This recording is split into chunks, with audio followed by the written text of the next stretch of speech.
Mabuhay Pilipinas! Maligayang pagbabalik dito sa aking channel, pero kung bago ka lang, pasuyo ng like and subscribe. Salamat agad. Ngayong araw ng Huwebes, May 23, 2024, mga kababayan, ngayong araw po inaasahang maglanding itong LPA na nakaraan ay nasa labas lamang po ng ating bansa. So ito po ay papasok na po sa ating bansa at ito po ay tatawaging bagyo Aghon. So asahan natin na ngayong araw at sa Biyernes, ang apektadong lugar nito ay ang Visayas at ang Caraga na magdadala po ng pag-ulan. At pagdating naman ng Biyernes, masasapol na rin po nito ang Bicol Region. So uulanin na po ang bahagi ng Kabikulan.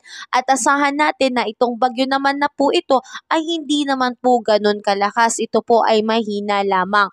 At pagdating naman ng Biyernes at Sabado, asahan na ito po ay aangat papunta sa Southern Luzon. At pagdating ng Sunday o sa weekend, ito po ay lalabas na po ng Philippine Area of Responsibility. And by next week po, Monday and Tuesday, asahan natin na ito po ay lalayo na po sa kalupaan dito sa ating bansa at wala na pong direktang apektado. So asahan natin mga kababayan na ito pong bagyo na to ay talaga naman magdadala ng pag-ulan sa maraming bahagi po ng ating bansa.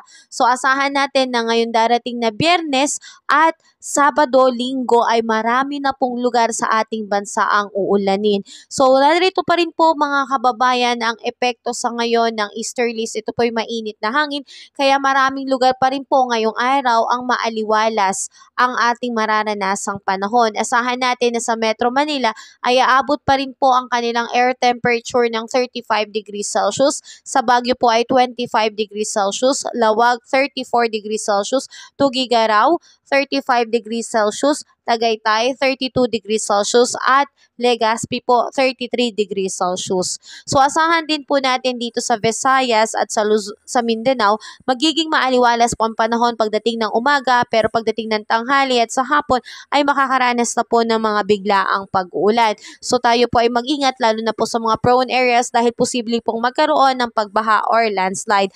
Ang ating air temperature sa Iloilo ay abot ng 34 degrees Celsius, Tacloban 33 degrees Celsius, Puerto Princesa 35 degrees Celsius, Calayan Island 34 degrees Celsius, Cebu, Cagayan de Oro 33 degrees Celsius at ang Zamboanga po at Davao po ay 34 degrees Celsius. Sa ngayon mga kababayan, patuloy tayo maging updated sa ating ulat panahon dahil ito po ay forecast lamang po ng Pag-asa. Posibleng magkaroon po ng pagbabago bawat oras, bawat minuto, kaya maganda po na tayo po ay laging updated sa ating ulat panahon.